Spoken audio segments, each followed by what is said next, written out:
کہ ابن عبدالرحمان نے آپ کے دل کا خیال کرتے ہوئے اتنے آنسو بہائے کہ اگر قیامت کے دن وہ پوری دنیا کے انسانوں کے برابر بھی جرم لائے گا تو اللہ اس کو بخش دے گا. جس کو آپ کے دل کا خیال ہو, قدرت کو اس کا خیال نہ ہو, آپ کے لیے وہ اتنا ہو چکے کہ اگر وہ سارے انسانوں کے برابر بھی گناہ اور پاپ لائے تو بھی اللہ بخش دے گا. میرے آقا نے فرمایا صحابہ سے, اے ابن عبدالرحمان دیکھو تمہارے لیے کیا بشارت آئی آسمان سے. طاقت نہیں تھی, پوری طاقت اکٹھا کی اور اٹھ کر کے بیٹھ گئے اور بیٹھ کے کہا میرے اللہ نے کیا کہا. اللہ کا فرماتے ہیں ابن عبدالرحمان, اللہ فرماتا ہے کہ تو نے میرے محبوب کے دل کا خیال کر کے اتنے آنسو بہا لیے, اگر تو ساری دنیا کے برابر بھی جرم لاتا تو اللہ مجھے بخش دیتا. اتنا سننا کا چیخ ماری, میں نے کیا کیا اور میرے یار نے کیا کیا, چیخ مار کے زمین پہ گر پڑے. صحابہ نے اٹھانے کی کوشش کی کہ عشق والوں کا حال ہے, آج سب کا خیال, نبی کے دل کا کوئی خیال. شادیوں میں ڈی جے ہم بجائیں, اللہ پر جائز ہم مانگے, اللہ پر جہالت کی لعنت میں ہم پھرتے رہے. کہاں ہو مسلمانوں؟ ابن عبدالرحمان زمین میں گر پڑے. صحابہ نے اٹھانا چاہا, آقا روتے ہوئے فرماتے ہیں رہنے دو, ایک نہ کرتا جرم کے احساس نے اس کی جان لے لی ہے, اب وفا کا صلہ کیا ملتا ہے. آقا فرماتے ہیں اس کو غسل دو, کفن پہناؤ اور جنازہ تیار ہو تو مجھے خبر کرنا, ہم خود اس کے جنازے میں آئیں گے. لوگ کہتے ہیں عاشقوں کی قبر میں آتے ہیں, ارے سچا عاشق تو بن, حضور کے دل کا خیال تو کر, پھر وہ جنازے میں بھی آ سکتے ہیں. ان کے کرم کی بات ہے, ان کے کرم کی جنازہ تو دور ہے, موت کے وقت سہانے بھی آ سکتے ہیں. ارے موت کے آئینے میں اپنا جلوہ دکھا سکتے. میرے امام کہتے ہیں جان تو جاتے ہی جائے گی, قیامت یہ ہے اب یہاں مرنے پہ ٹھہرا ہے نوارا تیرا. کہتے ہیں کہ حضور کا دیدار ہوتا ہے موت کے وقت, میں کہتا ہوں انہیں کو ہوتا ہے جو آنکھوں کی حفاظت کرتے ہیں. میرے عزیز اللہ پر آقا فرماتے ہیں غسل دو, کفن پہناؤ, جنازہ تیار ہو, مجھے اطلاع کرنا, میں خود آؤں گا. اور پھر لکھا ہے صاحب کتاب التوابین نے, جب ان کے جنازے میں حضور آئے تو حضور انگلیاں رکھ کر چلتے, انگلیاں, پورا پیر نہیں رکھا جنازے میں, انگلیاں رکھ کے چلتے تھے. صحابہ نے پوچھا آقا آپ ایسے چل رہے, اس سے پہلے ایسے چلتے نہیں دیکھا. فرماتے جو میں دیکھتا ہوں تم نہیں دیکھتے, جو میں سنتا ہوں تم نہیں سنتے. آج ابن عبدالرحمان کے جنازے میں آسمان سے اتنے فرشتے آئے ہیں کہ مدینے کی گلیاں چھوٹی پڑ گئی ہے, کئی پیر رکھنے کے لیے جگہ نہیں ہے, اس لیے میں انگلیاں رکھ کے چل رہا ہوں. عاشق کا جنازہ ہے, بڑی دھوم سے نکلے. اللہ اکبر, یہ ہے عاشقوں کی شان. لیکن ہم نے عشق کی باتیں کی, ہم نے عشق کیا نہیں. اس کی سب سے بڑی وجہ ہمارے پاس سب ہے, علم نہیں ہے. علم کے بغیر عشق کیسے ہوگا؟ جو قوم وضو کا طریقہ نہ جانے, استنجا کا طریقہ نہ جانے, غسل کا طریقہ نہ جانے, پاکی ناپاکی کے مسائل نہ جانے, نماز کیسے پڑھتے یہ نہ جانے, اس کو یہ علم نہیں ہو تو وہ کیسے عاشق بنے گا؟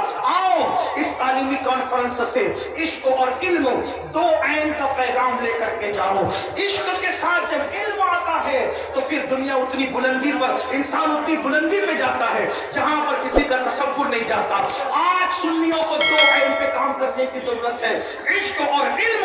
آؤ اپنے بچوں کو عالم بھی بناؤ, عاشق بھی بناؤ. آپ کہیں گے کیا فرق ہے؟ دیکھو صرف عالم بنے گا عاشق نہیں بنے گا تو نبی کے علم کو گدی اور بیل سے تشبیہ دے گا, اور اگر عالم کے ساتھ عاشق بھی بنے گا تو کہے گا کہ تیرے توسل اے بے پناہی سے ہے بری, حیران میرے شاہ میں کیا کیا کہوں.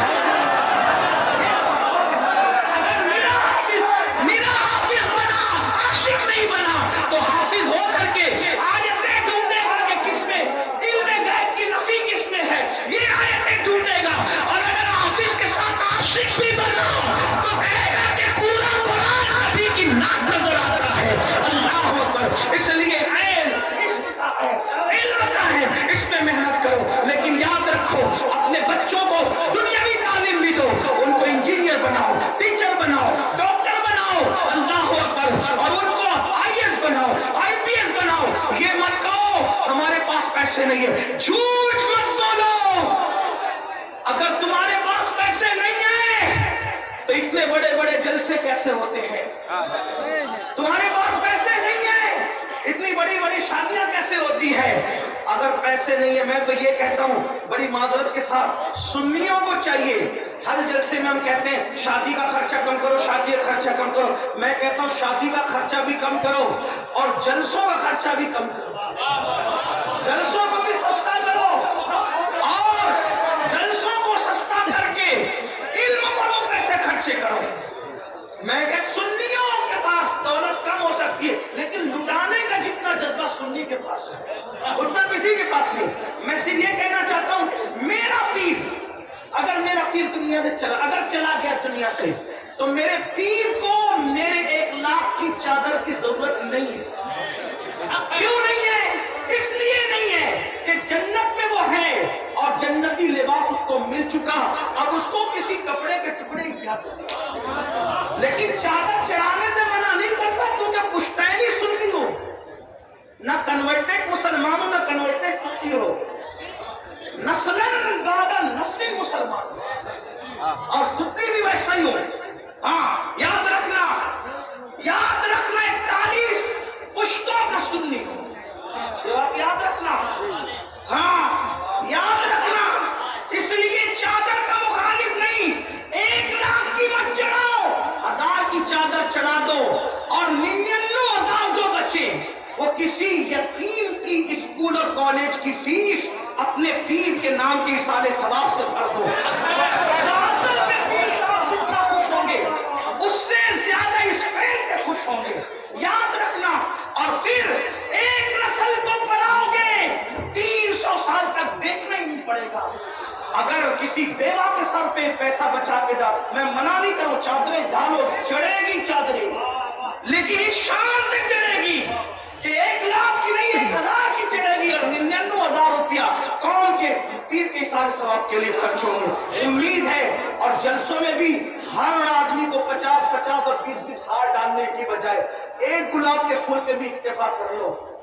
یہ بات، اور آپ سے بات کہتا ہوں کہ نعت خانوں کو بھی اس کو بلاؤ جو عشق کے شعر بیچتا نہیں ہو،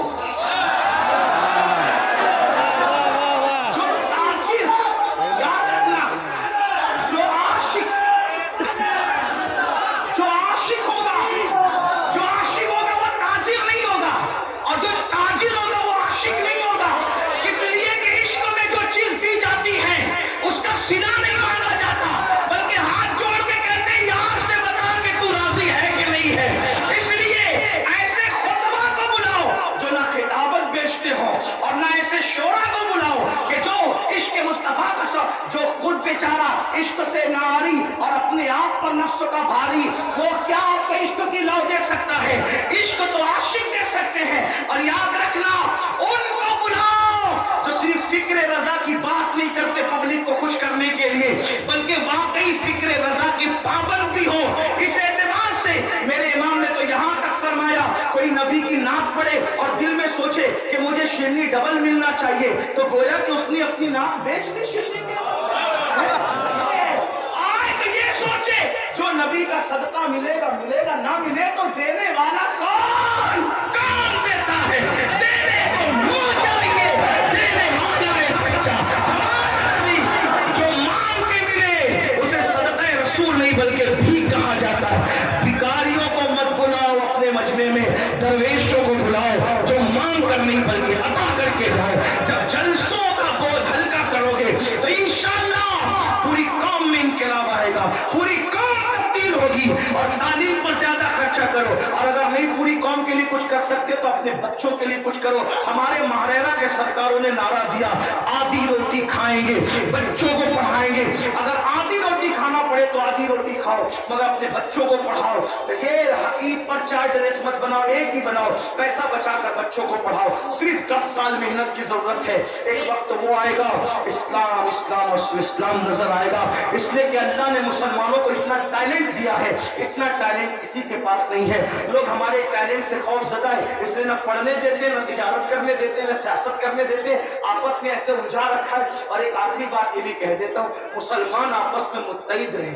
مسلمان سے مراد جسے ہم مسلمان مانتے ہیں، ہاں جسے ہم مسلمان فکر رضا کی روشنی میں جسے ہم مسلمان آپس میں متحد رہیں، لڑے نہیں، علماء متحد رہیں، اور متحد رہنے کا آسان طریقہ یہ ہے کہ جو لایانی باتیں ہیں اس پہ الجھنے کی کوئی ضرورت ہی نہیں ہے، اس لیے کہ اصل ہدف پر توجہ کیجئے، لایانی باتوں پر دھیان مت دیجئے۔ کلر کون سی ٹوپی کا افضل ہے یہ قیامت کے دن اللہ فیصلہ کرے گا، دین کس کا بڑا تھا یہ قیامت میں اللہ فیصلہ کرے گا۔ جو فیصلے اللہ نے کرنے ہیں ان فیصلوں کو ہم کو کرنے کی ضرورت نہیں ہے، ہم تو یہ سوچے نبی کا جو غلام ہے ہمارا وہ امام ہے۔ اللہ ہم سب کو عمل کی توفیق دے۔ گفتگو کے درمیان کوئی غلطی ہو اللہ معاف فرمائے۔ استغفر اللہ ربی من کل ذنب و اتوب الیہ۔ ابھی جلسہ ختم نہیں ہوا، ابھی دستار بھی ہوگی اور علامہ اتنے اچھے خطیب ہیں